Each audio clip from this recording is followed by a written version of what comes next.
Representative McClintock and Ranking Member Raskin from the Committee on the Judiciary. Representative McClintock, I welcome your testimony. Well, thank you, Madam Chairman.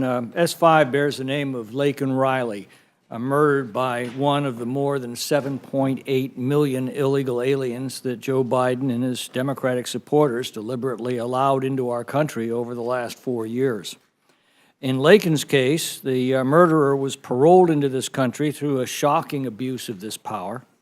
He was repeatedly arrested for theft and other crimes in sanctuary jurisdictions, and each time released back onto our streets. Just months before he murdered Laken, he was arrested for theft.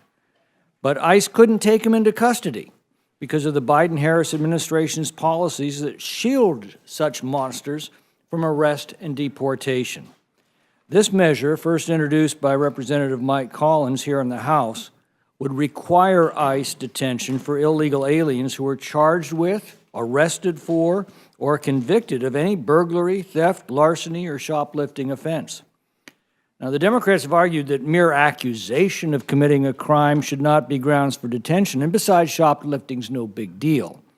They ignore the fact that every illegal alien is required to be detained by current law throughout the pendency of their asylum claims. The Democrats thumbed their noses at this law for the last 4 years. Their excuse is that they're prioritizing detaining more dangerous offenders. Well, that's exactly what this bill does, and yet they still oppose it. During his first term, President Trump proved that the president, on his own authority, can secure our borders. He's about to prove that again.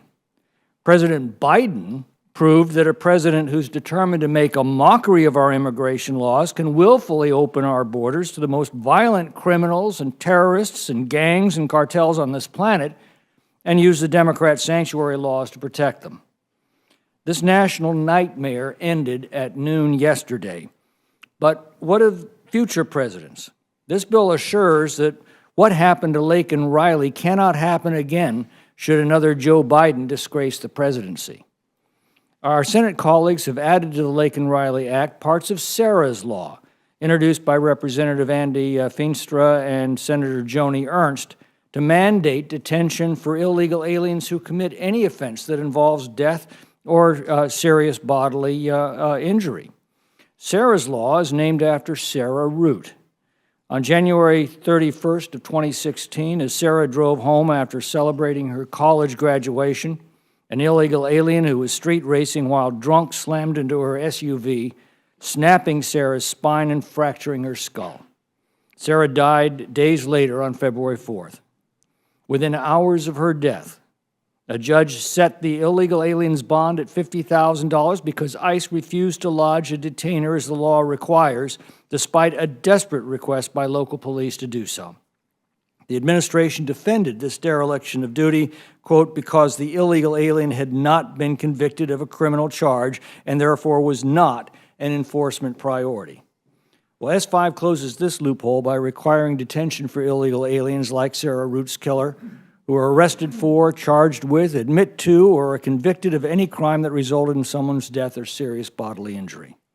In addition, this bill includes elements of Representative Jeff Van Drew's Detain and Deport Illegal Aliens Who Assault Cops Act, which passed the House just last year and applies the same mandate for those who assault law enforcement officers. This bill would also allow states to bring a civil action against derelict federal officers who refuse to enforce immigration law. This was first introduced by Representatives Dan Bishop and Chip Roy in the Sue for Immigration Enforcement Act. That bill also passed the House and was also killed by Senate Democrats. Well, whether it is sober reflection or perhaps the sobering results of the November election, a handful of Democrats in both houses and the Senate have come over to support this law, and we welcome them. We wish them well in convincing the majority of their party that they need to change course, if not for the good of our country, then at least for the good of themselves. We'll take their support any way we can get it. I have every confidence that President Trump will end this scourge upon our nation during the next 4 years. This law, and the others that will follow, will assure that no future president will be able to unleash upon our country what Joe Biden and his Democratic supporters did.